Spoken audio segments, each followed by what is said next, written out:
Hey guys, it's your host Julian. This week I sit down with legendary animator Mr. Ron Husband.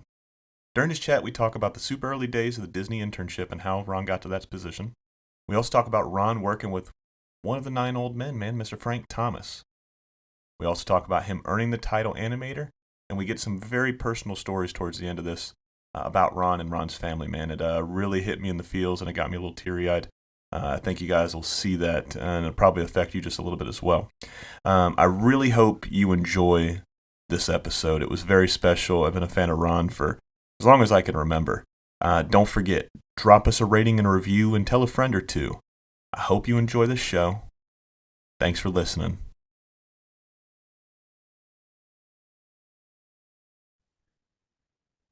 Ladies and gentlemen, welcome to What's My Head podcast. I'm your host, Julian. Today I'm joined by Disney legend, living legend, Mr. Ron Husband. Ron, how are you, sir? I'm doing good. Appreciate the invitation to come on and be a part of your show. And yeah, not legend. There's a whole ceremony where they invite people to be a legend, right? So I don't want to infringe on the people who are actually Disney legends, right?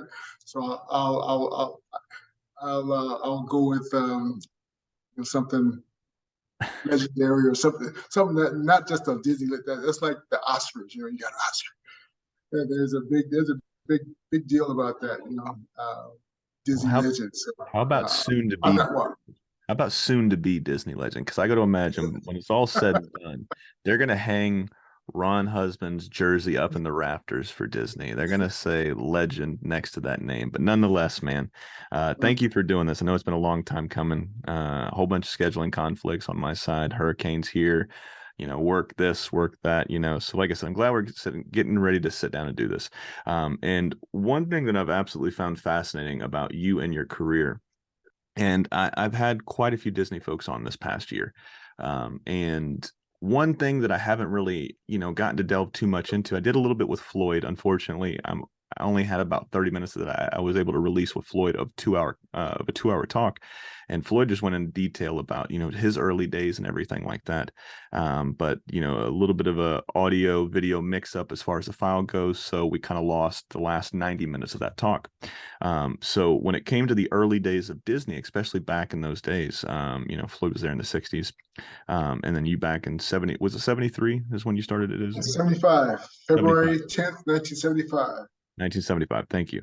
And getting to learn from the Nine Old Men, especially everybody else that was there, a part of that early crew of Disney animators, those guys and gals that were starting to, you know, pass away or retire completely, and that knowledge was going to be lost if they didn't do, the trainee program. And what I found fascinating when I was digging into, learning more about Ron was you came up through that training program. You work with the guys that worked on Pinocchio, Snow White, Jungle Book, all of these heavy hitters, these Disney legends. Like, you'll be a Disney legend one day, I'm sure. And if not, it'd be a travesty. I'm gonna write everybody. I live in the state of Florida, so we're right in Orlando. I'm right down the street from Orlando, So, but nonetheless, man, let's take a step back and let's jump in our metaphorical DeLorean here. Let's go back to February. You said 15th? 10th. 10th. Man, my head's not working today. February 10th, 1975, Ron. What was that first day coming into that training program for Ron? What was it like? It was like an empty page getting Yeah. ready to be written on. I knew nothing about animation. I wasn't a passion or anything that I had dreamed about being an animator when I grow up. It was nothing like that whatsoever. I had been a jock in high school and played ball at junior college once I got out of high school. And from there, I got a football scholarship to the University of Las Vegas. I was able to finish up there, and my goal, I wanted to do something in art, but I didn't know exactly what to do in art. Um, but I was took enough art classes to prepare myself for whatever horizon that I was going to walk into after graduation. And but at the time, I was looking at illustrators in my in the back of my mind, I wanted to do book and magazine illustration. I'd seen, Bob McCall and Leroy Neiman, you know, Norman Rockwell. There was a number of illustrators at the time, and I said, "Gee whiz, that's something I would like to do." And so my portfolio was geared towards commercial art. And upon graduation, I came back to Southern California. I was born and raised in Southern California, a little town called Monrovia. And coming back to Monrovia, and there's no jobs for commercial artists in Monrovia. It's about 40 miles east of Los Angeles proper. And there's not publishing places that would utilize a person that's just a rookie coming out.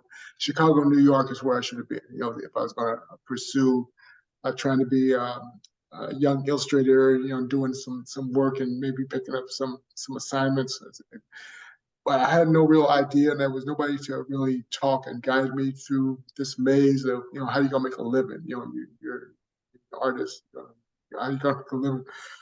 And so at the time, I had a wife and two kids, Jay and Michael, my two sons at the time. My daughter Melissa was born later. But so a wife, two kids, and they were had to have a sort of income coming in. So when I didn't even march at the graduation ceremony. I took my last final. My brother drove up, and my wife, my brother, and his wife, they drove up, and they 4 hours back to Monrovia, actually Duarte. And that Monday, I had multiple resumes and job applications going out, and had people, friends looking for a job around, that I had, touched base with, like early in, at the turn of the year, I had to have something, to come in. So I took a job at a drafting place, and drafting is, at least it's, I drafted in high school, so let me do this. And before the week ended, I got a call from Honeywell to go into their technical illustration department. And so I did 1 week as a draft person, and then I jumped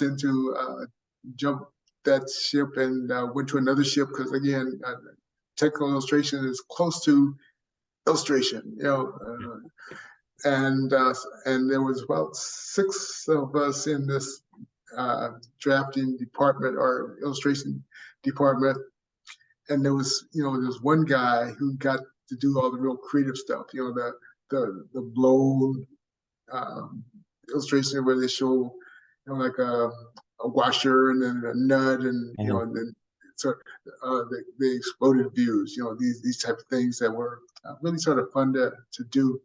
But the rest of us in the crew, I think about 6 or 7 of us in the department, we did block diagrams and flow charts. So I did block diagrams and flow charts for about 1.5 years. And at the end of that, I said, gee whiz, I want to do something more creative. I mean, my creativity was a sort of, just sort of going nowhere, block diagram and flow charts. So I said, if I want to do something more creative, I have to be around creative people. So where am I going to find creative people? Well, go to art school. So Art Center was probably about maybe 40 miles away. It's in Los Angeles, and so one night a week, I would roll out to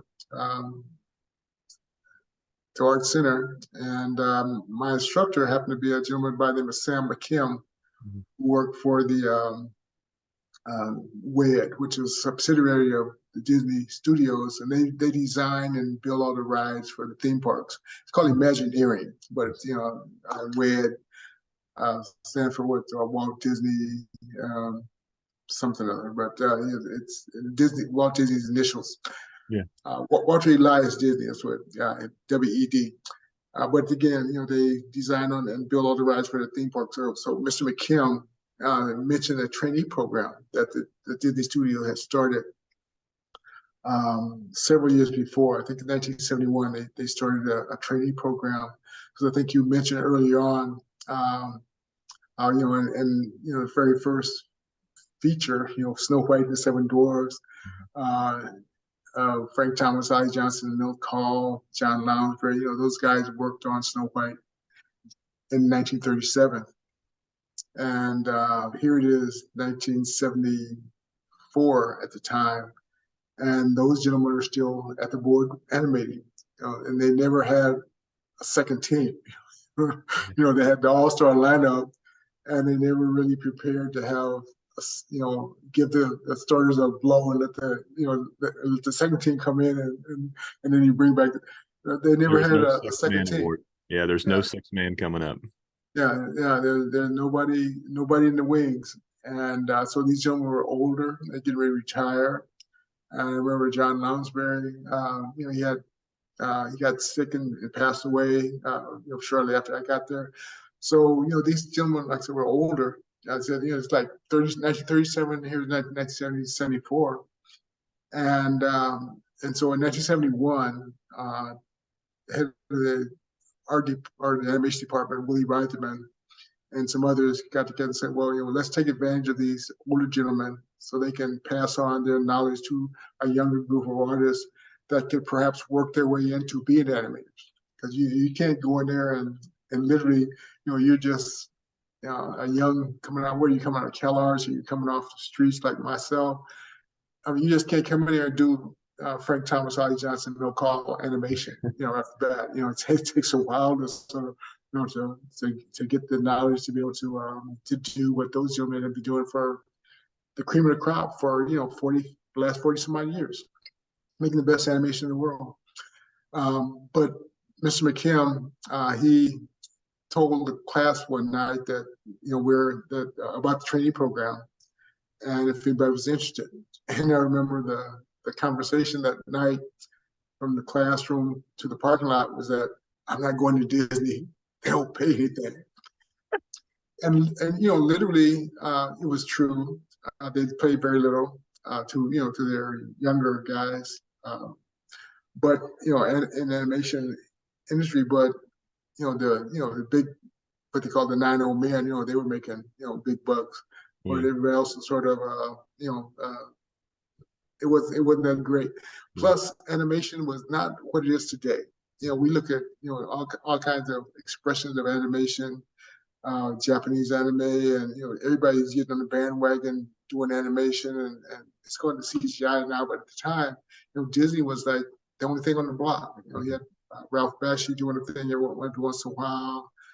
A couple of studios, and for Hanna-Barbera was doing the Flintstones and the limited animation for basically for kids. But as far as feature length animation, it was very very lean. And Disney would do a picture like once every 3 years. They would release a picture once every 3 or 4 years. And so outside of Disney doing the animation, it wasn't really very Lucrative. acceptable. Yeah. Yeah. So that was the kind of world that I entered into. If you're into anime, manga, comic books, movie reviews, or just pop culture, Spoiler Force Podcast is the place for you.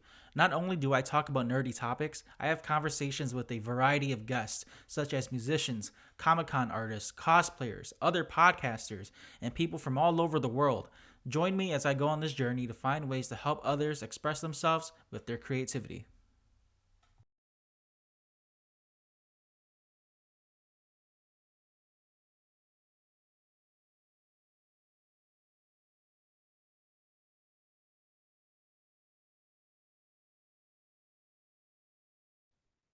And so, while most of all the students said no, I said yes, Mr. McKim. Get me an appointment. So he set me up with an interview with Eric Larson, who was heading up the animation department. Because Eric had gone literally worldwide to try to find people that perhaps could work their way into animation. Now, I didn't have any animation experience. And my first interview with Eric, he looked at my portfolio, which was geared towards illustration, really slick, finished illustrations that would, like I said, be for illustration purposes. And Eric said, that's okay, Ron, but what we want to see is quick sketch. Lives, from animals and humans in motion. That's what we want to see. I didn't include any of that in my portfolio because I had no idea what an animator was, what an animator did. But literally, I hadn't seen an animated feature probably since I was 25, so probably since I was like 9 or 10 years old. Cartoons or kids. I'm growing up. I'm a teenager. I had, and I didn't grow up with wanting to. I mean, there's people who were in the industry who wanted to be animators since the time that they saw their first animation at 4 or 5 years old. They'd grown up with that passion and had it fulfilled working at Disney. I didn't have any of that. I just didn't. It was nothing on the radar. Nothing back in the back of my mind. I just want to do something more creative.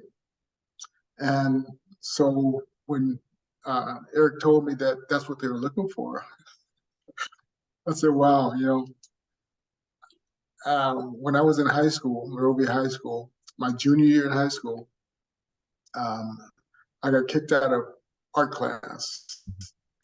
And before I got kicked out of art class, the instructor, Miss Dorothy Clemens, she encouraged the class to carry a sketchbook. And I took her advice. And I had been carrying sketchbooks since high school. And I said my junior year, that was 67. I graduated in 68. So I've been carrying sketchbooks since 67. This is like, 70, 74. So I had, lots of sketchbooks. And so I just went home, got 3 sketchbooks, dropped them off at the guard gate, addressed to Eric Larson. And within the week, he had called and said I could start the trainee program anytime I wanted, based on my quick sketches, what he saw in my quick sketches, the potential. Because, and not knowing anything about animation, not a thing. And I think the original question you started off with, what was my first day like? When I say a blank piece of paper, I was literally a blank piece of paper. Everything I learned starting that first day. Lines that move on paper, how to flip paper, and how to, get things to literally, have the illusion of movement. Mm-hmm. It was all really extremely fascinating and eye-opening and a total learning experience from day one. I'm still learning as an artist. You never, learn it all. You're always growing. And that first day was literally starting to pour the water into the container as far as animation knowledge, because I knew nothing. They were in the trainee program. Glenn Keane was in there. He had been there. He got there about 6 months before I got there. And Glenn had come from Cal Arts, so they have an animation program there. So he had a tremendous amount of experience coming in. I had no experience.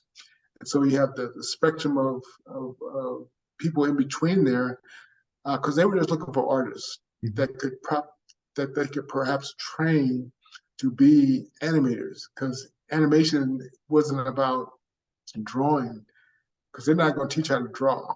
You have to come in with that natural God-given ability to be able to draw. What they were going to do is teach you how to act, timing, drawing on model, drawing solid drawings, good drawings, storytelling drawings. And it's all about storytelling and getting those concepts. And so the training program lasted 4 weeks. And in those 4 weeks, you were to do a little test, a little rough pencil test. achieved maybe 2 or 3 seconds long, at the most. And some people who had more experience, could do something longer and a little bit more sophisticated. Mine was just really, really rough, really, really bare bones. And at the end of 4 weeks, they take that training from Eric Larson. They had um, John Lounsbury come in and do talks. Mark Davis would come in and do talks. They had all these great animators come in after work and give us talks and encourage us to carry sketchbook, which I didn't need much encouragement to do that. But they were always talking about sharpen yourself to be able to draw, so that drawing will not hinder you from your storytelling. It's Mhm. all about storytelling, literally, because you go to work and we go see Charlie Chaplin, Laurel and Hardy shorts, where there these silence where body language. They were telling a story with body language and with facial expressions, and that was what we were studying because that was so much a part of the performance of the characters that you're working on. And uh, after 4 weeks, like I said, they showed that test to the review board of seasoned animators and some of the executives, and it's like sink or swim. You either are gonna stick up because they didn't hire you as animators; they hired you as trainees. Mhm. They could let you go at any time, and going through the trainee program was not a given. Just because you got in the trainee program was no guarantee that you were going to be hired by Disney. Yeah. You know, and so it was a big gamble on my part. With a wife, 2 kids. And staying with my mom, right? And wanting to yeah, yeah, yeah. I mean, yeah, you laugh at it now, but yeah, that was a situation, And so for me to Absolutely. give up a sure thing at Honeywell, doing block diagrams and flow charts to go to Disney, which is really iffy, and the pay was, it was no joke. It was pretty low. I think it was like $144 a week, something like that. And this God. like the 70, but I mean that was the chance I took Yeah. to be able to do something more creative. And I never went to bed, thinking, "Oh man, they might keep me out here." It was just a really fun learning experience, like a kid in Disneyland. Just looking all, wide eyed, and looking, taking in all the sights. And there was a ton of stuff to learn. Frank Thomas, Ali Johnson, I didn't know these individuals. There were people there who had come in, wanted to be animators all their life, and they're bug-eyed when they see Frank walking down the hall. You know, I Frank, I mean, it's just, I mean, I didn't know these guys. I mean, I didn't grow up with that type of background. But they were just nice guys. Frank, Ali, Mill, this, and everybody's on a first name basis. So you didn't go around Mr. So and so, Mr. Everybody, hi Ron, hi Mill, hi Ali, you know, and then, they're very friendly guys. So again, they were really open about passing on their information. But but the trainees, like I said, there was probably about a dozen of us up on the second floor of the animation building, taking all these training.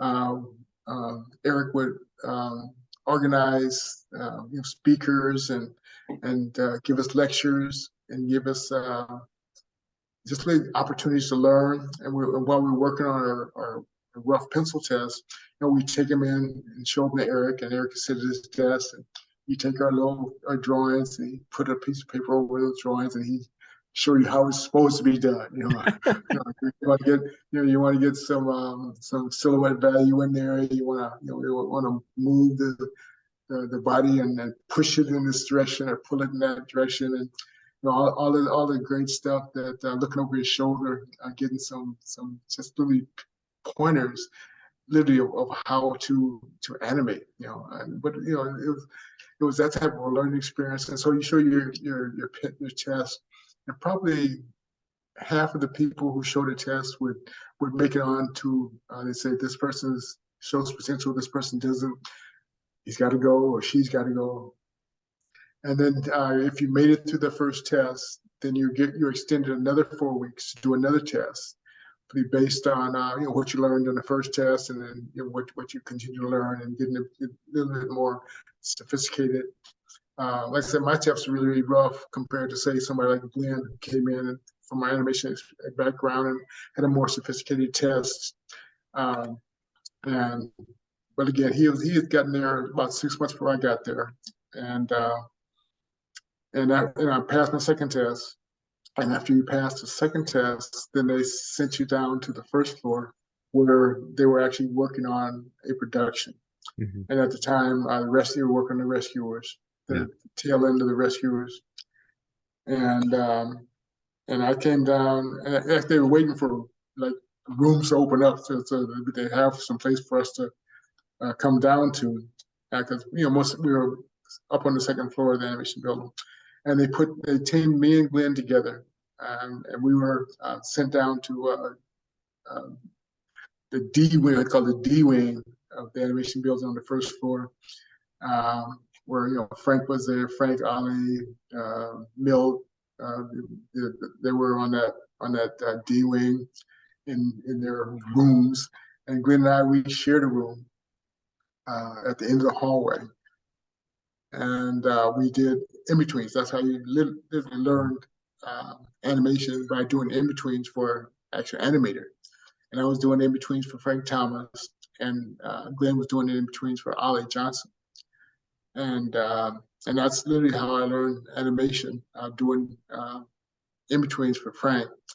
And Frank would, he'd get these big blocks of scenes, dozen scenes or more, from a sequence, and he's working on, and he'd give me little simple scenes to do. And so I got a chance to do, my 8-hour job was to do Frank's in-betweens. And then on breaks and on weekends and after work, I'd work on a scene that Frank would give me. And show it to Frank, and he showed me what you're supposed to do and how it should be done. But it was a learning experience of having literally doing some animation, as well as doing learning in betweens and how Frank worked. As far as his approach to a scene, great draftsmanship, real well thought out, tons of thumbnails, just how to approach a scene and to get the most out of it. Particularly the acting portion of it with Frank, that's just great draftsmen, but as well as actors. Because you look at what you remember those acting performances, that Captain Hook and Bambi, and all the what you remember their acting performances, and you forget that it's a drawn picture. What you're supposed to do, you just really get off into the storytelling, right? And that's the goal. And by the end of Rescuers, I had done approximately 51 feet of animation on the side. But in those days, you had to do 100 feet of animation to get screen credit. Mm-hmm. If you did 100 feet, you got screen credit. You got paid an animator's salary because we're a union. And so if you do 100 feet, you're an animator. If you're an animator, you have done 100 feet. If you got screen credit, you're an so one fits all, right? But I had 51 feet, and so all of my 51 feet goes to Frank, because I didn't hit 100 feet. Yeah.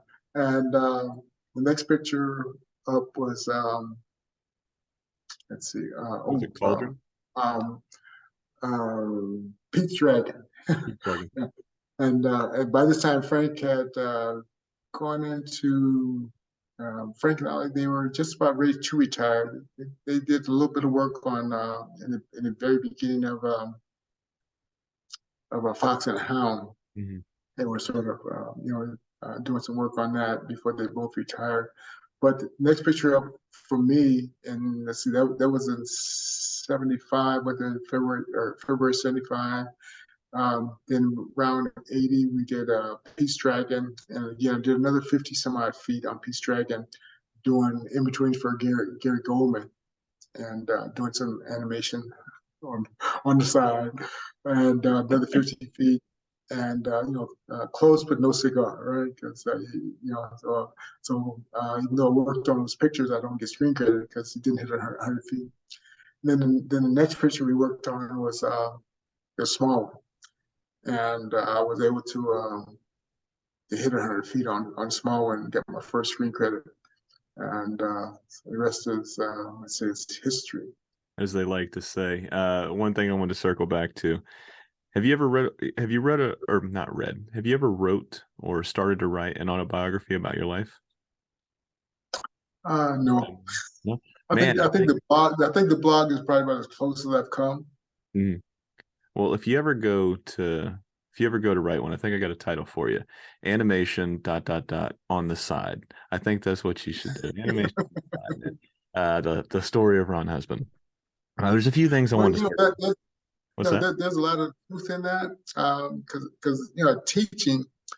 I coined a word. It's quick sketch, illustration, animation. It's one big word because the concepts that you're looking for in one, you're also looking for in the other two. Mhm. You're looking for solid drawing. You're looking for silhouette value. You're looking for um, balance, proportion, perspective. In animation, that's what you're looking for. To have a good solid drawing, silhouette where everything reads, timing, the whole, and storytelling. And then in illustration, you're looking for the same things. You're looking for silhouette value, solid drawing. And in quick sketching, I'm looking for the same things. A solid drawing, and the only thing that's missing in the quick sketch is time to make an illustration. And in an illustration, you tell a story in a single drawing. In animation, you're telling a story in a series of drawings. But you're looking for the same concepts: quick sketch, illustration, animation. My one word. Uh, but so when you said the title that you said, it all ties in. Yeah. It literally ties in because it's storytelling. When you look at my quick sketches, there's story there. Mhm. There's story. Very simple. Quick, fast, in a hurry. Those quick sketches are done in like 60 seconds or less. But it's storytelling, and you can tell right off the bat. Good drawing, silhouette value. I'm looking for all those things in a quick sketch, and those same concepts I'm looking for when I do my illustration, and those same concepts are present when you do animation. Mhm. So there's no difference. Well, thank you for breaking that down, man. There's a lot of knowledge that's being dropped here, ladies and gentlemen. So I hope you got your pen and paper. Come back and watch this video a couple times so you can get all this stuff and soak up all the raw knowledge you can. There's a few things I really wanted to circle back to. I haven't had too many people that have kind of had firsthand experience with a lot of the the Disney's nine old men. I mean, none of them are here anymore, man. It's sad, but that's kind of like life. Father Time he's unbeaten, sad, unfortunately. But I got to imagine, you coming up during that era, man, working with the dudes that broke animation. I mean, for the longest time, like you said at the beginning of the chat, Walt Disney was animation. Animation was Walt Disney. They were the forefront. They were the folks that were really pushing innovation when it came to animation. So I got to imagine you've had maybe a fun time. I think this one came up with Floyd too, and I talked to Floyd. I don't think that part was in the first 30 minutes of the chat that I was able to release because of the just the video taking a dump on us, unfortunately. But I think he said it was either Frank or it was Ollie. One of them gave him his best ass chewing he'd ever had in his life, and it was when he was on the Jungle Book. He messed something up of one of the two scenes. I can't remember what he said. But you got a favorite story, or you got one story that you think of whenever you think of Frank? You hear that name? Anything come to mind? Oh, just a really good person. I mean, Yeah. he was just a really a fine gentleman, multi-talented. He played in the Firehouse Five band. Yeah. He played. I think he played the piano. Yeah. Really great. Um, he loved trains. Ollie was, the train guy, but Frank was there. Um, so he had like some outside interests, which helped, I'm sure, helped fuel his imagination to be able to do the great animation that he has done and left that legacy to even watch to this day. But when I think about Frank, even the older guys, I was such a rookie and totally unknowledgeable about animation itself that I wish that I had more knowledge to be able to pry his mind more and to ask some really pertinent questions that would help me down the road. But I didn't know the questions to ask because I was so new in animation that every concept was new. And it was just a fresh learning experience. But to stand over Frank's shoulder and look over his shoulder as he went over my drawings, seeing his work ethic to how he approached the scene, he talked about it being based on real people he knew, like the three fairy godmothers in Sleeping Beauty. He talked about how he had gone somewhere in these little old ladies on the front porch, talking, and one had this personality and another had this personality, another had this, and he incorporated, that type of interaction and observation into his artwork. It made it, and it gives it that real genuine personality. Yeah, personality where you say, "Oh, I know a person like that," or "I've seen a person like that. I heard about a person." So it becomes real for the audience. But yeah, those are things that when I think about Frank, those type of things come to memory, and just how personable and nice he was. Just a really, really great human being. When I wrote my book, Quick Sketching, I gave Frank and Ollie a rough draft of it, because it was I've been quick sketching forever, like since I have sketchbooks that go back to 1962. When I was 12 years old. Uh, and and then people say, "Ron, you ought to write a book about that. You ought to write a book about that." I don't have time. Then when I started teaching, I said, okay, some of the concepts that I was teaching were things that that I picked up observation instead of quick sketching, and I said, well, I perhaps reach more people if I put it in book form. And so I took 5 years off. I didn't do any. I was doing freelance work for book magazines, etc. throughout the years. And I said, well, I'm not going to do any book magazine illustration, no freelance work, no personal opinion work, nothing. I'm going to just devote all my time to writing this book. I didn't know it was going to take me 5 years to do, but it literally did. It took me 5 years to put it all together. My wife did all the typing and all that kind of stuff. And me, I'm going through all these sketchbooks, 50 years of sketchbooks trying to find images that are going to match the concepts that I'm trying to get over or talk about and write about. And so I had sketches and some dialogue, etc., or some text. And in this very rough form, I gave a copy to Frank and Ollie, and I went down to I had been hired.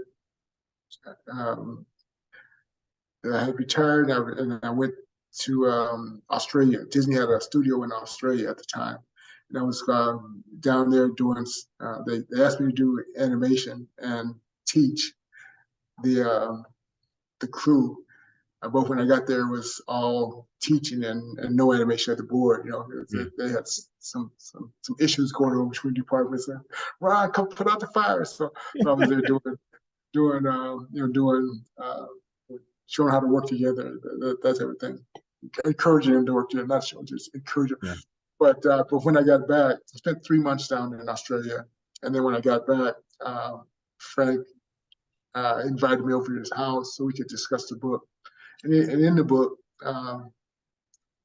both Frank and Ollie had written letters of their comments about the book itself. And actually, I asked permission from Frank's family and Ollie's family if I could use the book, those letters they sent to me in the book. But I went up and had the opportunity to talk with them. They were both in their 90s at the time. And just the same person that he was at work, the same person that he was at his home. And Frank and Ollie, we were scheduled to have lunch together and discuss the book. But when I got there, they just we just talked about old times and just had a great time just fellowshipping together with Frank and Ollie. I But got to yeah, imagine they're very proud of you too. I got to imagine they're super proud of seeing you. They got you super young, not knowing anything about animation, like you said, and then they helped mold you. They helped train you. They poured all of this knowledge into you, and then many years later, you're writing a book, and then you're using the letters that those two gentlemen wrote to you. Man, that's got to feel good. I got, like I said, they got to be super proud of you. yeah. Well, Frank and I, they had such a great influence on all of the young guys coming up. As Ollie took literally Glenn under his wing, and Glenn just blossomed. And all of us, having the experience with those really 9 old men passed on their knowledge, passed on the torch, because we're nowhere near being the animators that they were at the time. But it took a while for us to get the experience to be able to do some quality animation. Yeah, that's really cool. Thank you for sharing those stories, man. Like I said, I don't get to talk to too many people that have gotten to work with, the great ones, if you will, man. And Disney's not old men.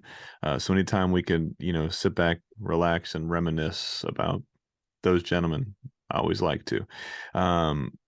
Before moving off of this topic, you had said that you were pretty blank canvas, right? Blank paper, and they just drew upon you essentially. They tried to give you as much information they could so that information wasn't lost once they were done and retired.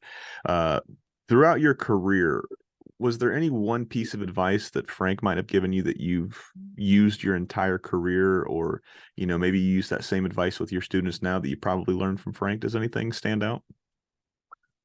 Yeah, it's preparation for a scene, and it wasn't so much that he said, "Ron, this is what you have to do." It was just watching him prepare to tackle the scene.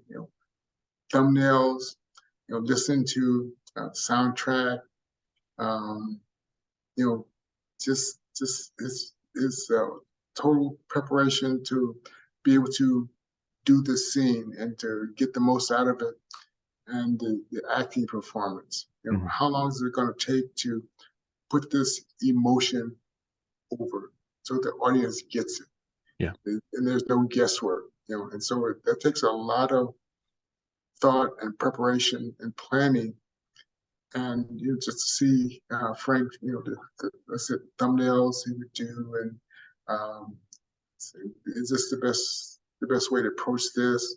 I remember in a conversation with Frank, we're using some live action, and so what's the best way to use live action? Use live action for certain portions of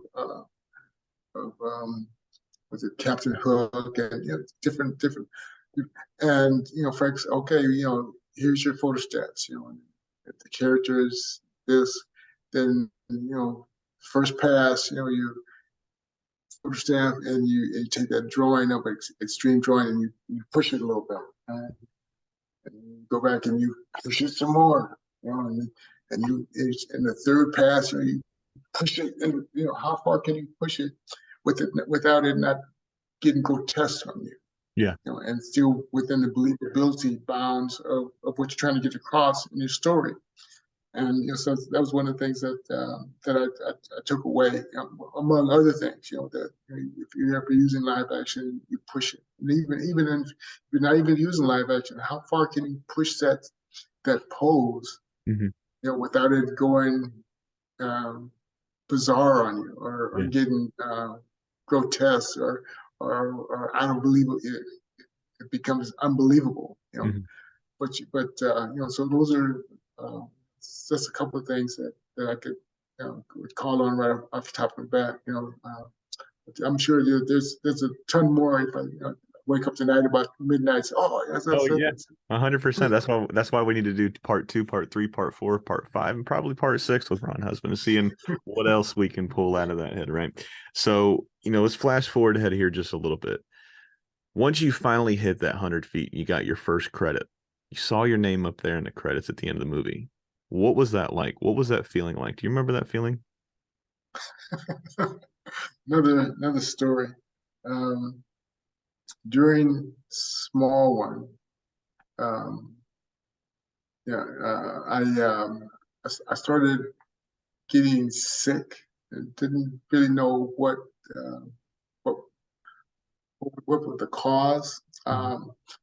I remember, trying to stay somewhat in shape, you might say, and I'd stop off and run, or get home from on my way home from work, or get home and run, and just sort of do some athletic things, Yeah. be an ex jock, right? And I remember getting tired. I remember I'd run, and then how you get tired and you sort of get your second wind. Mhm. And my second wind never did come back. It's like I was tired, and I just got tired. And I started to lose my equilibrium, and my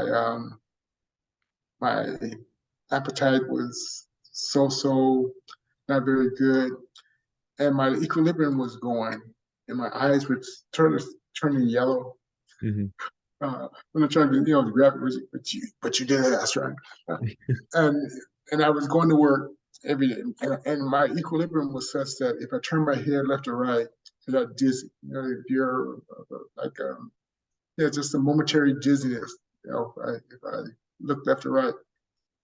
So um, I would get in, and we lived about 30 miles from Burbank, from where we live, and I get on the freeway and get in one lane, so I wouldn't have to change lanes. If I looked left or right, I get Yeah. so I get one lane, and sit that one lane all the way into work. And walking up down the hallways, I have to bang against the wall as I walk to keep from falling over. Mhm. You know, like I said, my equilibrium was really shaky at the time. And Ron Miller, who was the so actually before that, I had gone to a doctor to see what's wrong with me, because I know this is not normal. And the doctor, after he examined me, he said, "Yeah, I'm not going to write you a note so you can get off work." Wow. So I said, if the doctor doesn't take it seriously, then why should I? So I kept on going to work, banging on the wall as I walked down the hallway, so I would literally fall over. And Ron Miller, who was the president of Disney at the time, he said, "What's wrong with Ron? What's going on?" And Ron Miller, he had a secretary call up these specialists, for appointments, ear, nose, and throat guys. Ron, we got your appointment to go see an ear, nose, and throat guy. So I go and see him. They do the examination. They say, "Well, nothing wrong with ear, nose, and throat." Okay. And and so they set me up with specialists, and eventually or secretary through Ron, got me an appointment with a neurologist, and the neurologist was literally right across the street from the Disney Studios, and I went to the appointment, and the guy, Dr. George Bruner, I remember George Bruner, he almost fell off his chair. He says, you go across the street, it's the hospital right across the street, Providence St. Joseph hospital was right across the street from the studio and right across the street from the doctor's office. Go to the studio, check yourself in, don't go home. You know, so I went in, and probably about a couple of days later, they performed an operation. I had a cyst that was growing in the back of my brain here, but you can't see it, but right here. Yeah. And and the cyst was, your brain and your skull, they fit like hand in glove, right? So the cyst was like a blister. It was putting pressure, putting distance between the brain and the skull, and so you had to go in there and drain that, to and they didn't know whether it was malignant or anything until I actually got in there. So it's an 8-hour brain operation. And I told my wife that probably gonna die on the operating table. Holy shit. But if the operation is a success, he's paralyzed from the neck down and the waist down. But good Lord had other things in mind. So they trained the cyst. My motor skills started to come, because I could barely write. I lost my ability to hold a pencil. So I had to relearn that stuff. It took me about 3 or 4 months to where I could get off a walker and just sort of take little baby steps and be able to walk somewhat normal, and recovering from the operation. And I went back to work half days, and then eventually worked into full days after a few months.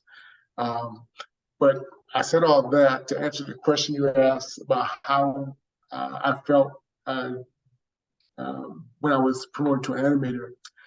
During the time that I was sick before the operation, or literally dying before the operation, I said, well, maybe if I take a week off work and just lay in bed and rest, my strength might come back. So I did. I took a week off, vacation. I said, vacation time. So I took a week off, lay in bed. I remember going to bed the Sunday night. I said, I'll stay in bed, and literally, that next week, I felt just as worse as I did that I later. So rest of it didn't help the situation. But during the time I was home,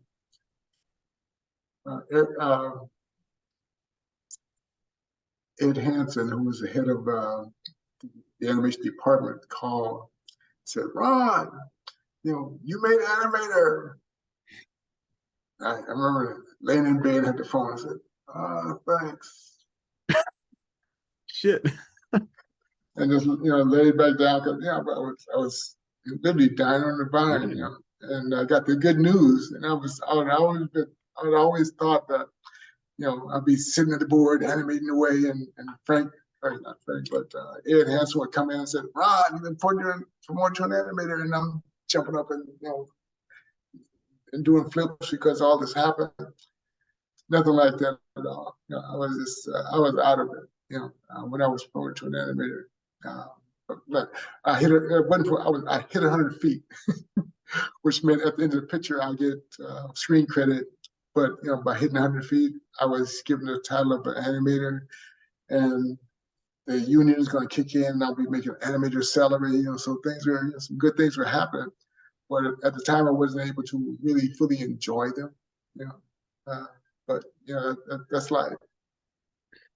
Man, well, all things considered, Ron, I'm glad you're here, man. I'm pretty sure you're glad you're here, and your family's glad you're here too. But that is a wild story.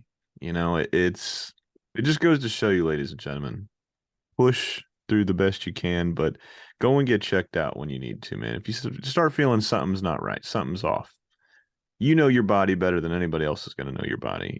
When, man, I just wake up, I don't feel right. Nothing doesn't seem right. I'm not thinking right. I'm not thinking clearly. My fingers aren't working right. So it's just be aware, be tuned into your body, ladies and gentlemen. And thank you for sharing those stories, man. I appreciate it. And second opinion, get a second opinion.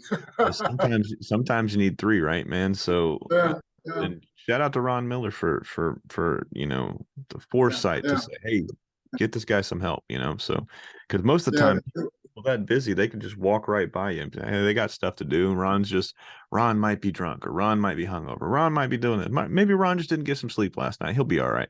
But he took an invested interest in you and said, something's not right. And then, he followed up, man. So I got to imagine that felt pretty good too. yeah.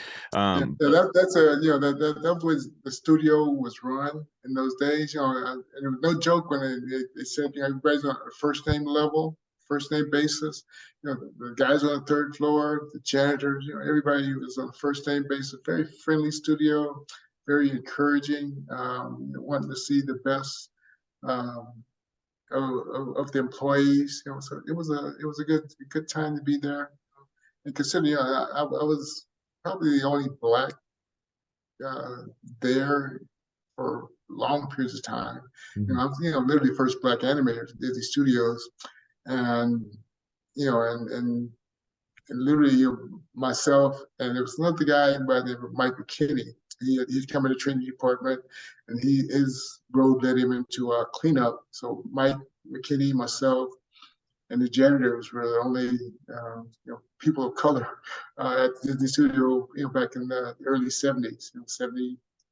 Mike got there in 71. It's like one of the first wave of trainees, and I was about probably the third wave of trainees, because the first wave included Don Bluth was there, Gary Goldman and John Pomeroy they were the first wave, and they were thought to they were going to be the leaders of the new wave The next of wave. animation coming in. Um, but like I said, it was a good time to be there, growing time.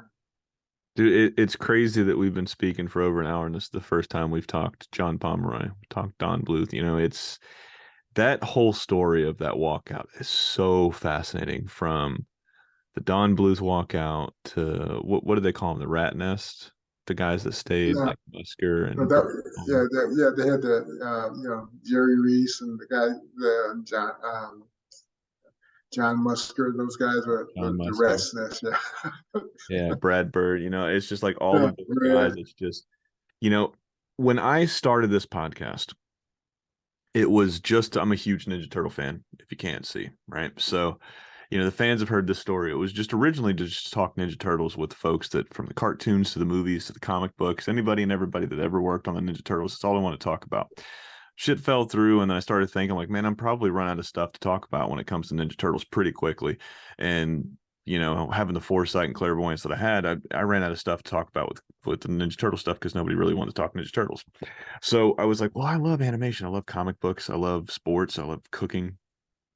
I got to imagine I can find something, to talk about. It's been a huge part of my life since as early as I can remember. And looking back and finding out all of this stuff, and like I said, it's only 2 years in and I'm still learning. You said it yourself, you're not learning, you're dying, man. I'm learning something new every single day. When it came to animation, there was one thing I didn't know about, was that Don Bluth walkout. It wasn't until I bought Frank and Ollie's book, The Illusions of Life, and I shared it on Jerry Beck's page. They're like, oh, that looks like the new one. That's the one where they essentially washed out all of Don Bluth, all of their contributions, everything like that. They didn't make any kind of. I was like, really, what's going on? And it wasn't until I had Tom Cito on. He was like, yeah, and he's like, talk to John Pomeroy, which I ended up doing not too long ago. But just hearing that story, the walkout, when that happened, and I guess we'll kind of end it with this one. We'll tell this story if you want to. Um, you were there when the whole Don Bluth Studios walked out, or Don Bluth, John Palmer, and all them walked out with all the animators, correct? Yeah. What was that feeling like when that happened? I mean, you specifically obviously can't talk for everybody, but I mean, what was that day like for you? You seeing these guys that were ushered in, that were groomed to be the next guys after the Nine Old Men, man. What was that? What was that day like? What was it feeling like? You remember anything from that day? Yeah, yeah. I've never one that was cliquish, Yeah. and they had so there were some cliques Yeah. going on in the sense that Don has the people that left with Don have been working on Banjo the Woodpecker, right? Mhm. And after hours, they were doing that, putting that together, and trying to build a great little film. And he got the funding to do something greater.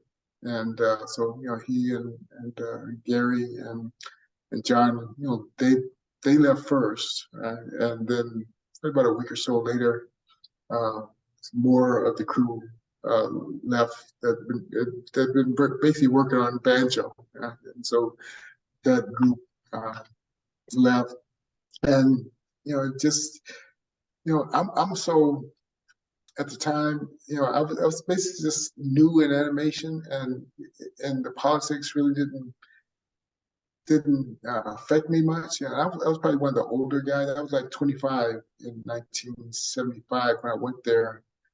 Um, and for me, it was just okay. I have a job, Mhm. and I have an opportunity to come and do some uh, get paid for drawing. So it wasn't really a job. It's just going to a place where I got paid to draw pictures, and that was okay for me. I saw when they left, it was more shock and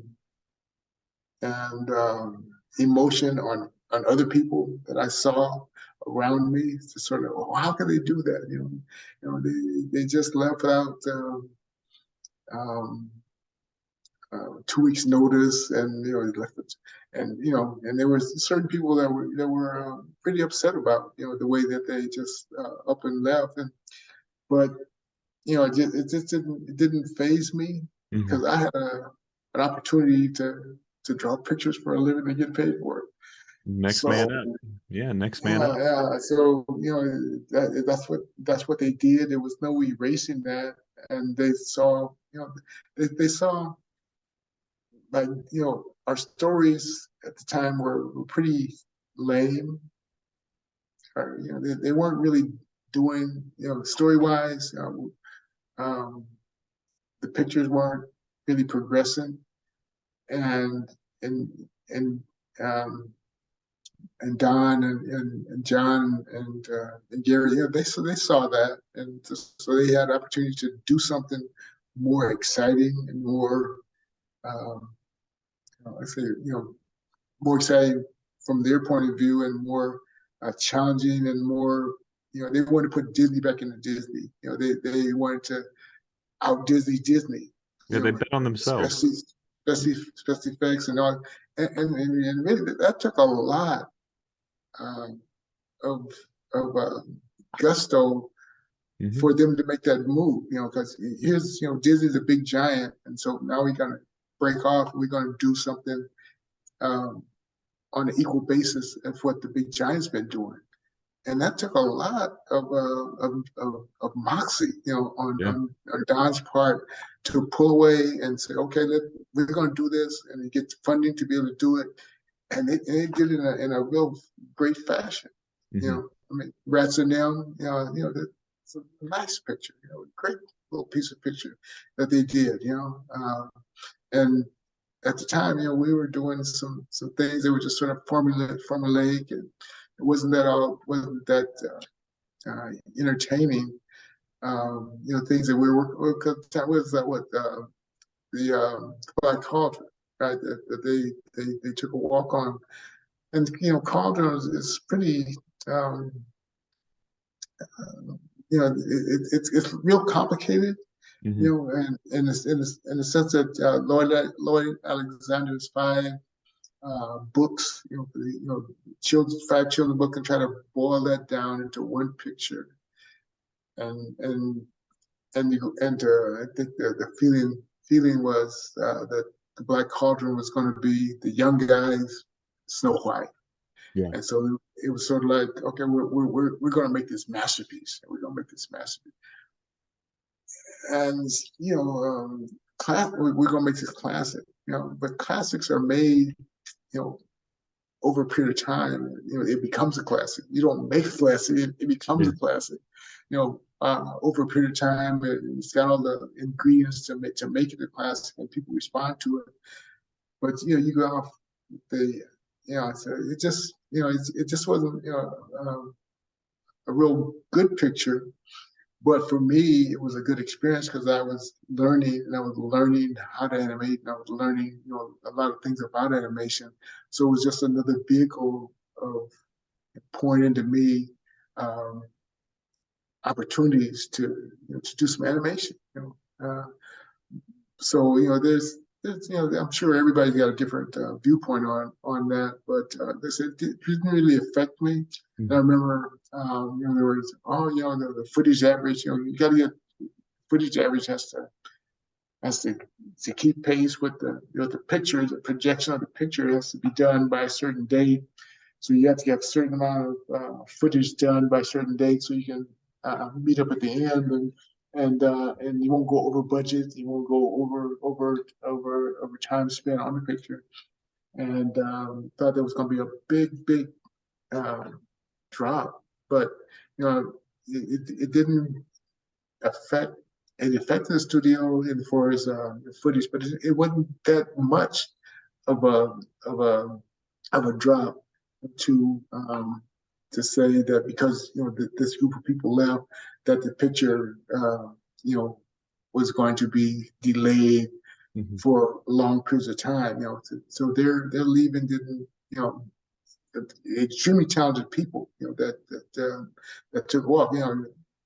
Uh, Gary and Ron and John, great animators, and people that went with them, it was good, good people. But it didn't affect the picture overly Yeah. that much. And but as I said, but Cauldron just wasn't that great a picture. That they thought it was going to be. It's a little bit too complicated, and so everybody got their thoughts on that topic, but it didn't affect me that much. Uh, Gary and John, good friends. John, so losing, haven't seen, not being able to see him on a daily basis, but still the friendships there. Well, that's good, man. And time heals all, as they like to say, man. And just getting to hear, like I said, getting to hear these stories that you shared today, I really appreciate it. I can't wait. If you had fun, man, I can't wait to have you back on. Like I said, we can do probably like 78 parts just on I mean, we only got to the first couple of years of old Ron Husband's life here in the animation business. Before we wrap it up, those two questions that I preface you with before we hit record, man. So your Mount Rushmore, you get 4 people that have influenced your career, plus one is an honorable mention. Who's on Ron's Mount Rushmore? Wow. I mean, well, I gotta do this on spur of the moment, huh? Mm-hmm. Looking back, I think like Charles White, he's, illustrator, um, black guy that I saw and been exposed to his really dramatic drawings of black people. Um, and I think he would be one person that pops in my mind that had a real positive influence on me and my work, even today. Charles White, and let's see, probably Dorothy Clemens, my high school art teacher. Yeah. Who encouraged me to carry a sketchbook, and that's definitely over almost 60 years ago. Her words are still ringing true to, and has a positive influence today. Literally, carry a sketchbook, observation, draw on that sketchbook, and literally, that sketchbook experiences. Really where I am today, because I hadn't been quick sketching and sketchbooks, I wouldn't be here talking with you. Yeah. I have no idea where I would be, but that experience and them Disney um, company seeing the potential that I had because that they saw in my sketches has led to a career in animation. I've gotten awards for my pen and ink work, which is um, literally uh, animation, Yeah. a still of animation shot, and writing a book on quick sketching. So quick sketching has had a positive influence. So that was um, initiated by Miss Clemens, my high school art teacher, and I'd say Eric Larson, who was head of the animation program and just a tremendous animator himself and just a teacher, and seeing how he prepared and how he taught, um, and how he was able to be gentle in his criticisms Yeah. and getting over his point without uh, devastating you too severely. Because everything he had to say was in love, and he was doing it that way. Um, let's see, I got a big three here. Okay, and wow. Let's see. Oh, yeah, I say Glenn King. Yeah. Okay, he's a giant. Absolutely. And have an opportunity to room with him, coming down as a trainee, and just sort of seeing how Glenn approaches the scene and how meticulous he is in his drawing, his thumbnailing, the thought process, and all the things that he had absorbed from Ali, and it's just always thinking about um, putting personality into um, his characters and just passing on that wisdom. Now, I said we roomed together, and we had two small rooms. At the end of a hallway, you open the door and you go into Glenn's room, and then you have to go to another door and open the door, and that was my room. So we were just literally, I had to pass him to get to my room and pass him to leave my room. But seeing him, his work ethic, he come from a great family. His dad, Bill Keane, doing the comic strip, and Glenn had been, brought up around art and all that kind of, and but again, to see him uh, flourish and how he approached the scene, which I was able to glean from and try to emulate some of the things that he was doing. I remember when he was doing the scene of the bear fight in Fox and the Hound, and he's in preparation for all that. He's reading all these books about bear attacks. and, I'm coming to work one morning. And he says, Hutch, listen to this. He starts reading from this National Geographic or something about this bear attacking this person, and and all this graphic stuff is going on. But he brought all that to life when he did the copper fighting the bear, and bringing all that stuff. And so I said, wow, and so leading from how he would approach a scene and really immerse himself in that and get all the um, information and all this, and then search your thumbnails, and then bring all that emotion into the big screen, and into his animation. Very passionate animation, very passionate person, loving person. He's my brother. I love Glenn, forever. But yeah, those would be my four on Mount Rushmore. So who's your honorable mention? You get one honorable mention. I would say, my son Michael. Yeah. Uh, Mike, he was born in '71 and he passed in 2007 at age 36. Mike was my oldest son. He had a very, very rare heart and lung disease called primary pulmonary hypertension. Mhm. And, and Mike, they discovered it. They were treated like high blood pressure. They thought it was high blood pressure. And after he went to Howard University in D.C. and he wanted to go to get his master's degree. Right? So he's in journalism, and he wanted to get in this journalism school. It was number one in the nation at the time in New York. He loved New York, wanted to go there, but he was turned down there, and so he ended up taking his second choice, which was Northwestern Yeah. in Chicago.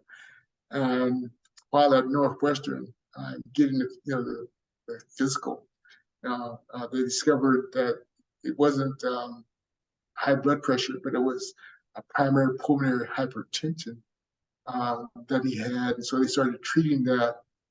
So had he not gone to that school, because that school knew the most about that is a teaching university medical part.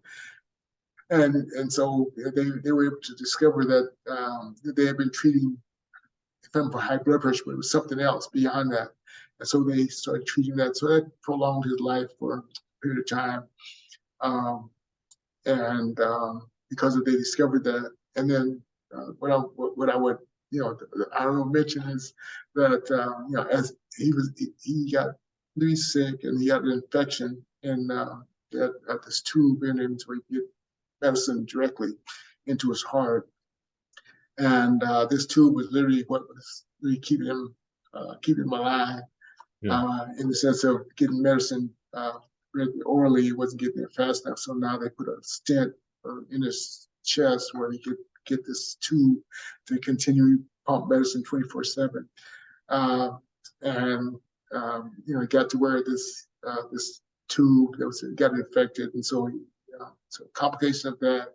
So he was dying. So my wife and I and his brother and sister were in the hospital there as Mike was transitioning from life into eternity.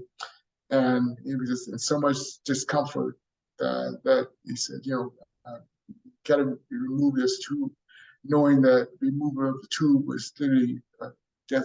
It's going to bring on death. He was dying, but this is going to bring it on sooner in the sense that it was just a little more discomfort than he. So in a sense, he showed me how to die.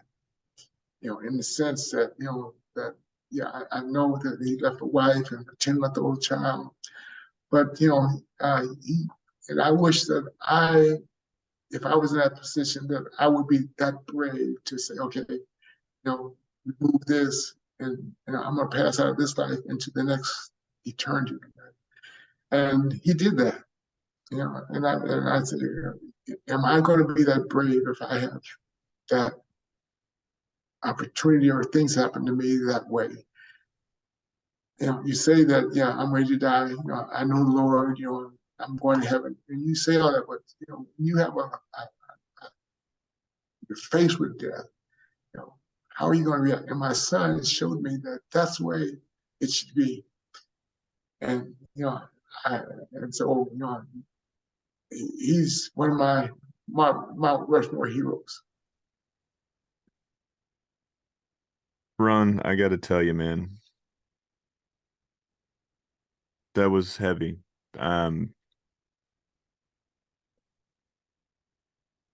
Uh, I don't even know what to say, man. That you didn't have to share that story at all. It's I can't imagine what it's like to lose a kid, man. I mean, it's back in February, my father-in-law passed away, and I didn't have a dad in the picture growing up. Long story short, it's just he was more interested in women and drugs, and he went to prison when we were real young. Yeah, he just didn't want kids. And losing my father-in-law this past February, it's been hard. I didn't think it was going to be as stupid as this sounds. I didn't think it was going to be this hard, because it's just like the last time I lost somebody, I lost my grandfather in 2010, 2 hours before my oldest son was born. Like 2 hours before he was born, my grandfather passed away. First time as an adult losing somebody that I loved, right? And loved me unconditionally. And I didn't know what to do. I was angry, fucking hit walls. I was pissed. I was angry. My wife was pregnant. I was in Washington State, my first duty station. I was 19 years old. I was scared as hell. We were supposed to have the kid. The due date was 2 days prior, right, or a day prior, something along those lines. Lose him. She ends up going, and we had the kid at like I said, 2 hours before, or 2 hours after, excuse me. And this was like the first death this past year, this February, where I didn't know what to do, man. Like, just talking to my wife, like my wife and my son were so close to her dad, right? This fucking, like I said, I don't know what it's like to lose a child, but seeing what my wife's going through, and what my son was going through, losing his papa, and being there, being a parent, it fucking changes you, man. You don't want anything bad to happen to your kids. You want your kids to grow up. You want kids to be happy. And it's just looking at life the way like you just described your son, saying, I'm okay, right? I'm looking death in the face, and it's going to suck, but I'm okay with this. That's the greatest strength ever right there, is just saying, I'm not going to be afraid of this. It's just, like I said, thank you for sharing that story, because I think a lot of people can get something from that. These last couple of years have been troubling for a lot of people. um, I can't say anything more than thank you for sharing that story, man. I'm so happy we got to talk. I never know where these conversations are going to go, but I'm glad they went to where they went. And I'm glad you're here to share these stories with us, man, because this is more than just animation. You opened up quite a bit. And like I said, you didn't have to. So thank you for that, Ron. I appreciate that. Yeah, okay. Yeah, we do it again. Just shoot me an email, and then we can set up a time, and we can talk some more. Absolutely, man. Well, I'll tell you what, we'll save that last question, those two books. We'll save that for the next one, man. He's been Ron. I've been Julian. This has been the What's in My Head podcast, and this has been another piece, and a huge piece, of your childhood. Good night. My guest next week is former storyboard artist for Regular Show and supervising director for OKKO, Mr. Toby Jones. Enjoy the teaser. It's all there. It's all real. I remember when I had a phone interview with him, and that's where I got the job from. He called me on the phone and was like, "Hey man, so what's your deal?" But the thing that I was flipped out, because it was, oh, this is Mordecai's voice and all that stuff. But there's something. This is a half story, and this is, I hope this is okay. But on my first day on Regular Show, again, I had just moved to LA, and he took me and I think Benton and Calvin out to lunch. We went to In-N-Out Burger. It was my first time going to In-N-Out Burger. And I was this fan, and I had all these questions about the show. And at the time, I had no idea how long the show would go. I had no idea the show would go for over 200 episodes. I thought that maybe a few months, maybe a season, maybe two if I was lucky. I had no idea that I'd be working on, episode 100 through episode 150 and on and on and on. And I was just like, hey man, do you know how the show is going to end if you end it? And I'm not going to say what he said, because the thing he said was similar to what the real ending ended up being, but also there were some things about it that were totally crazy that nobody would have ever, people would have been like, what the fuck? And I was just like, wow, it was crazy. And so that was something that I hold dear, was that, like, on day one, he was like, here's how I'm going to end the show. And it's like, we were working on season 3 at the time. Yeah, it was pretty wild. But look, he was, there was nothing better, because JG, Mordecai and Rigby have this relationship. Mordecai, he doesn't hug Rigby. He doesn't tell Rigby that he's a great friend. They don't have those, it's like Seinfeld. It's like the no hugging, no lessons type show, And so JG was kind of like that. He wasn't always he wasn't heaping on loving praise at all times. So if you got him to laugh out loud, that was like the most amazing feeling in the world. Like, and because it's like he would chuckle, he would laugh, but it's like if you could get a joke that would make him like hunch down laughing, that's how you know like you did a really, really good job. And that was like the most rewarding feeling, is like putting something in an episode that surprised him and shocked him and made him like buckle over laughing. Like that was some of my proudest moments, is when we got to do that. You remember the first time you got him to laugh like that?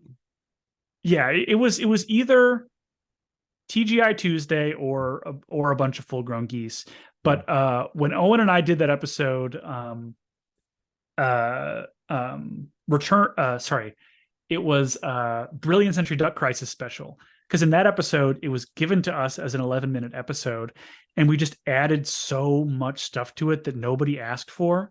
Like in the episode, there was like 4 or 5 robot transformations, and we upped to like 12 or something. We just added all the stuff.